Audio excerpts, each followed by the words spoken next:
Ideally, Sith Lords focused their strength and beliefs on self-mastery, ambition, and the raw desire for power, but these are not the ideals that Darth Vader followed.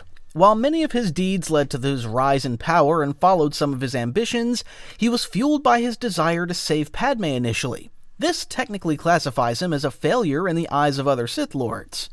After losing Padme, who was his one and only source of motivation, he was emotionally broken and fueled by self-loathing instead of self-ambition. Instead of seeing Vader as being fueled by the hate for others, Sith Lords recognized Vader as being fueled by self-loathing, which goes against the principles of traditional Sith. In a sense, this made Vader seem undisciplined and compromised. With the rule of two being established by Darth Bane long before Vader came to be Palpatine's apprentice, the concept meant that there would always be one true master and one true apprentice. In the case of Palpatine and Vader, Vader was never considered to be a true apprentice of the Emperor. Most of Vader's training in the Force was done during his time as a Jedi under the tutelage of Obi-Wan Kenobi, and his connection to the dark side of the Force seemed to be rooted in his own meditation and rage. Palpatine wasn't known to train Vader formally, and aside from pieces of advice and segments of knowledge getting passed down, Palpatine really only used Vader as an instrument or tool for enacting his own will. Palpatine rarely sent Vader out on missions to expand their knowledge in the dark side of the Force, and most missions were meant to destroy Palpatine's enemies and targets that stood in his way. Better yet, it was Palpatine's fault that Vader was only able to progress as much as he could on his own terms because Palpatine actively kept Vader weaker than his full potential to keep himself safe and in charge. Clearly, this is not how a typical master and apprentice partnership should work, and looking at the usual morals of the Sith, being controlled by another was not the end goal, whether you're an apprentice or not. When you think of legendary Sith Lords, Darth Sion was a symbol of the dark side with his willpower to cling to life. Darth Revan's studies advanced the Sith structure significantly, and Darth Bane's strength made him a symbol of rage. But Darth Vader's armor was a symbol of failure. This feeling was felt by other dark side users as well as Vader himself. Vader hated his suit and the restrictions it gave him, but more than anything, it was a constant reminder of his failure to defeat Obi-Wan as well as a reminder of when he lost his only reason for pursuing power, Padme. This only fueled his extreme self-loathing and left him struggling to find his own ways of upgrading his armor and life support systems, which typically ended in failure. From the outside looking in, anyone who knew Vader's past knew that this life support armor was a reminder of how Obi-Wan bested the extremely confident and arrogant Anakin Skywalker.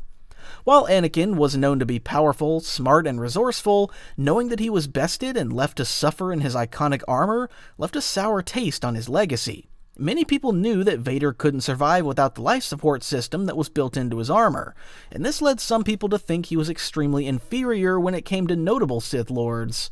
Traditional Sith Lords such as Bane and Revan believed that Sith should transcend their body instead of being trapped inside it, and Vader's armor and weaknesses built in were a constant reminder that he could never connect on the same level as other Sith Lords. One of the most obvious reasons for the Sith to hate Vader is the obvious definition of the Rule of Two.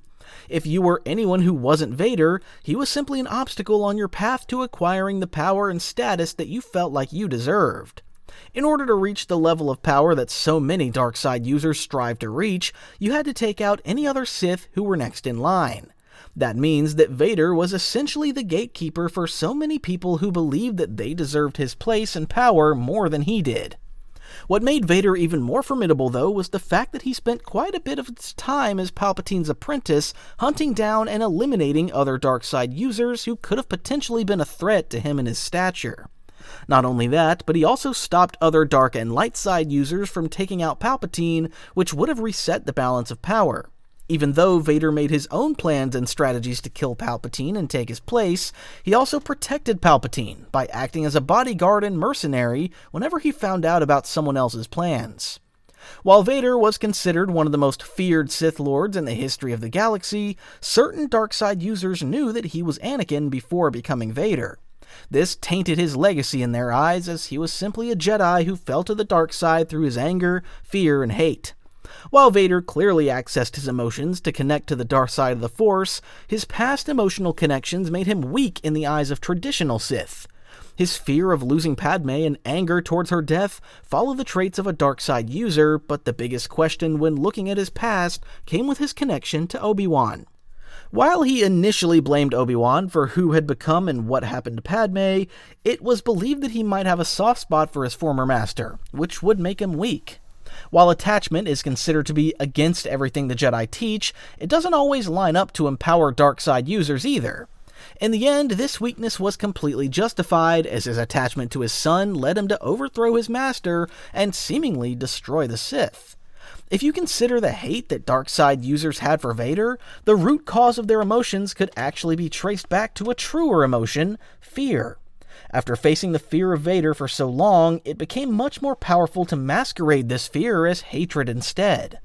Whether Vader was compromised or weak was up for debate, but this absolute power was undeniable, and this struck fear in the hearts of anyone who stood in his way or looked to surpass him. It wasn't like Vader was a lone entity either, and everyone had to consider his connection and closeness with Palpatine, who was even more powerful and revered. While Vader was a good soldier who followed orders, he was also considered to be very unpredictable. Claiming that you're untouchable due to your rank or power level may or may not mean anything to Vader, and amnesty didn't mean much to the incredibly powerful Dark Lord. While his power was undeniable, the manner in which he obtained this skill, power, and knowledge was never considered traditional. He was born out of a vengeance, which gave him a very rare and deep connection to the Force. He was accepted as a Jedi Padawan long after he surpassed the usual age limit. His connection to his former master Obi-Wan was riddled with emotion and attachments toward Padme, and his Padawan Ahsoka, traditionally, Sith believed that their power should stem from obtaining knowledge through holocrons and former Sith masters. Their power should come from deep meditation and connecting to the dark side, and their abilities should be refined through obtaining and studying forbidden knowledge passed down over centuries. On the other hand, Vader's image was forever tainted by the Chosen One prophecy and the fact that Palpatine handed him his position and authority. Being born powerful didn't place you on the same level as someone who refined their strength through dark side trials and life experiences. After embracing the dark side of the Force, Vader preferred to rule out a fear and experiencing combat firsthand. Yet traditional Sith studies and traditions showed that a powerful Sith Lord must follow ancient traditions, obtaining Sith holocrons and performing sorcery rituals to gain a better understanding and connection. Vader seemed to have little interest in keeping with these traditions, which led many others to see him more as a dark Jedi instead of a true Sith Lord. With this in mind, that meant that Vader represented stagnation instead of evolution, and the Sith always strived to become stronger and more than they were in order to rise to new heights. When Vader's powers were considered on a spectrum, it was believed that he had reached his full potential shortly after the events of Mustafar after he got used to his new physical state, and he never grew in his powers after that. Whenever Vader fought or strategized, he typically kept to the same techniques in every encounter, but in his defense, they usually worked out how he hoped. This led to even less evolution though, as he was never required to evolve on any level. Even in the end, he may have been able to defeat Palpatine on the Death Star, but he was never considered to surpass his master in any way. Typically, the Sith believed that weakness should be kept hidden and never shown to the enemy or those weaker than them. But Vader was a walking weakness in the eyes of many, with his labored breathing constantly heard without any desire to hide it. His dependence on the suit and life support systems was always visible, and his emotional scars were always public knowledge, and were never hidden in any way. The Sith were always known to serve the dark side of the Force and their own ambitions, but this was not the case for Vader.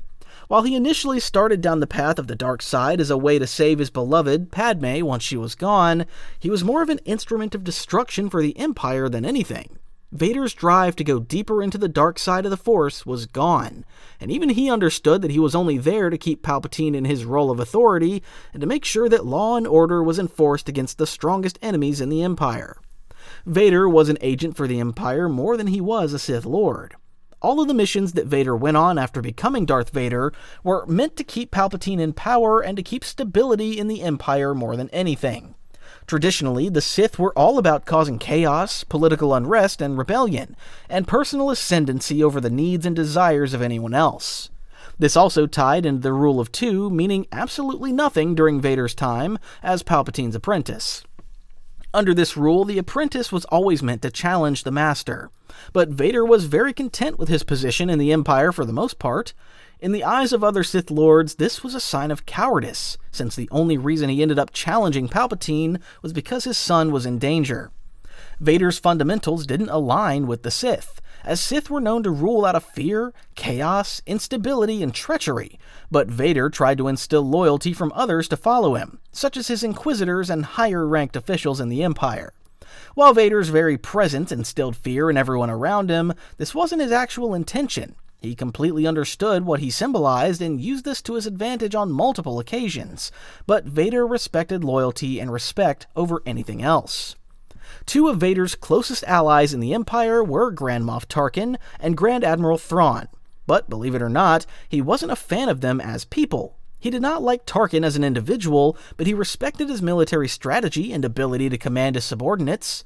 The same went for Thrawn, who Vader couldn't really connect with on an emotional level, but their connection on a military and strategic level was very strong. Thrawn seemed to reciprocate this feeling, and they also spoke about their time in service during the Clone Wars. This is not how the Sith were meant to rule, and this made him seem more like a subservient soldier than a fearsome Sith Lord.